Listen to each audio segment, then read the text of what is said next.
Hey everybody, welcome out to the Dice Tower. My name is Chris Yee, and today I'm taking a look at two of the Allplay Tiny Box games. This is Slambo and Llama Llama.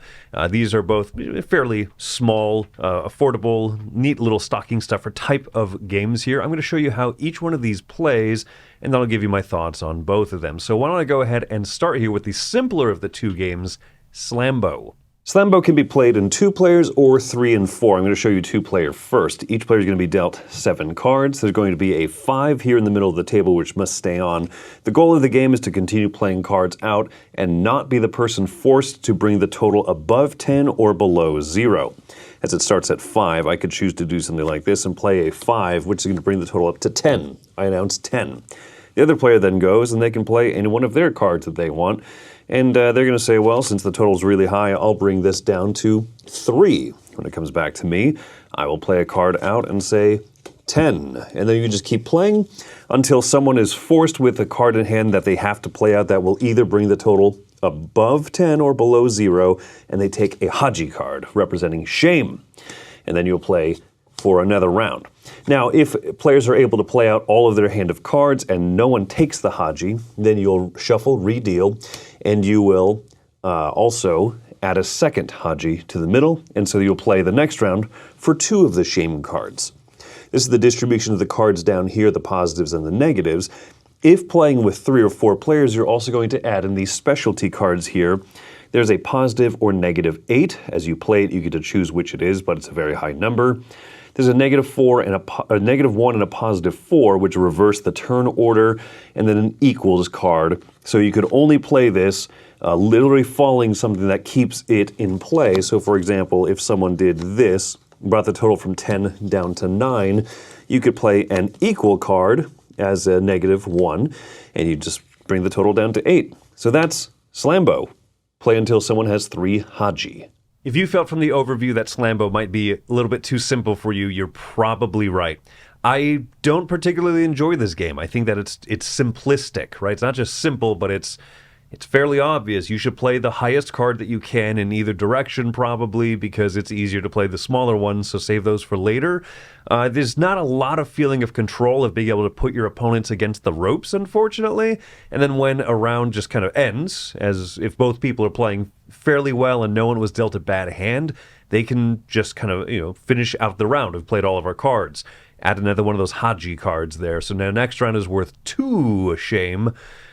Why? Well, just to keep the game going, right? And there's a couple of good design decisions. I think that's one of them, so the game is never going to outstay its welcome. I think that the fact that there's different wrestling moves named on each of the cards are kind of fun, so you can shout them out as you do the thing. You're a Slambo, you got the other person. Cool. I have heard a lot of people say they really enjoy this game. I'm not one of them. A lot of people say they play this one-on-one with their kid. And I respect that. I respect a game that brings people together and they have a lot of fun and silliness. I don't personally see the silliness. I do think the game is stronger if you play with 3 and 4 people, just by nature of those more interesting cards are in there. So it feels like there's a few more choices. Like how do I use this positive -7? Or when do I play the equals card? And it's not so much even that there's choices of when to do it. It's just, hey, I can, but it's a little bit more of a tension. So unfortunately, I don't really care for this one. So I'm giving this one a 4. I'd like to remind you that the Dice Tower channel is in fact sponsored by Allplay. So take that 4 with a grain of salt or not. But let's talk about the next game here, Llama Llama. I'll give you an overview and then my thoughts. Here's Llama Llama set up on the table. This uses the same deck composition as their previous game, Panda Panda. And so you can see that there are 10 A's, 7 B's, and so on down the line, fewer and fewer of each card until there's only one golden G over here. And each card has a few different scoring conditions. This is a card drafting game where you're going to be dealt 8 cards. You'll look at what you have here, and you're going to choose first one of them to throw into the middle of the table as a scoring card. I'm going to throw this D in here because Every D card left in a player's hand at the end of the round is going to be worth 4 points. And also, if you make these pairings here on the bottom, you'll be getting additional points. So I'm trying to do that because I look at my hand of cards here and say, I think I can make some of those pairings, whereas I don't think I can go for this one here. So I'm going to throw in this D. These cards get shuffled up, and then they're going to be dealt out to the 4 rounds here of the game. Let's talk about what those do. At the start of each of the 4 rounds of the game, you're going to first reveal one of the goal cards that was shuffled out here, and you'll see that one was mine, probably, or someone else threw in one of the Ds. Then we're going to each pass 4 cards to the player to our left. So I'm going to choose which cards I want to hold on to, knowing that I want to try to make these pairings. So I'm going to keep this C and this E, and I'm going to keep this B also. So I'm going to pass 4 cards to the player to my left, and then I'll be receiving 4 cards from the player to my right. So I look here at the cards that I've received, and I see, ooh, well, nice, I got a couple of more pairings here. I'd like to keep the D to score. So then we reveal the next card in line. Bs are going to be worth 2 points, plus every one of these combos, AACC, is going to be worth 15 points. So maybe my interests have changed upon seeing that. I do have those. So maybe I'm going to choose to keep these. Oh no, it's time to pass along 3 cards. So I'll continue to do that, receive 3 new cards, and I'm going to continue doing this until all of these are revealed, pass 2 cards, then pass 1 card, and then ultimately I'm going to measure my hand against what all of these scoring goals or objectives have been revealed out here. So I see that I have a couple of pairings of A's and C's, so I'm going to score points in this. Do I have AABB? Oh, I sure do, so I also get 10 points. Each of my C's are worth 3 points, each of my B's are worth 2 points, but I don't have any of this here going on.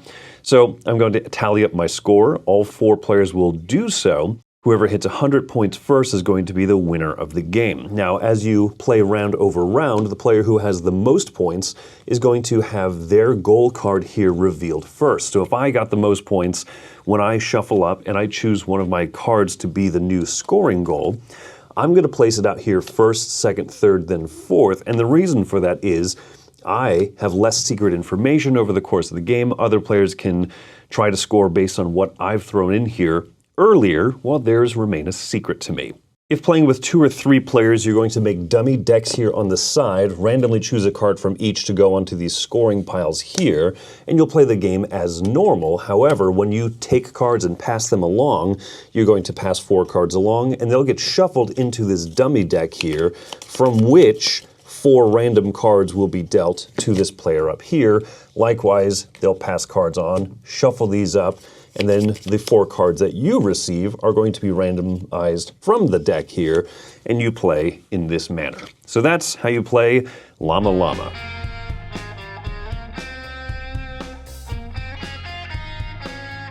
So Llama Llama is a follow-up to Panda. Panda uses the same deck composition, and this was very intentional. It was originally released in Japan as dog poker. Panda Panda was cat poker. And I gotta say, I like this one far more than the previous one. I gave Panda Panda a 6. I think this one is a much more fun game rather than the kind of card drawing and discarding type game. The fact that you can do such a different game with the same deck composition, well, that's a neat little trick there, a neat little gimmick. But is it fun?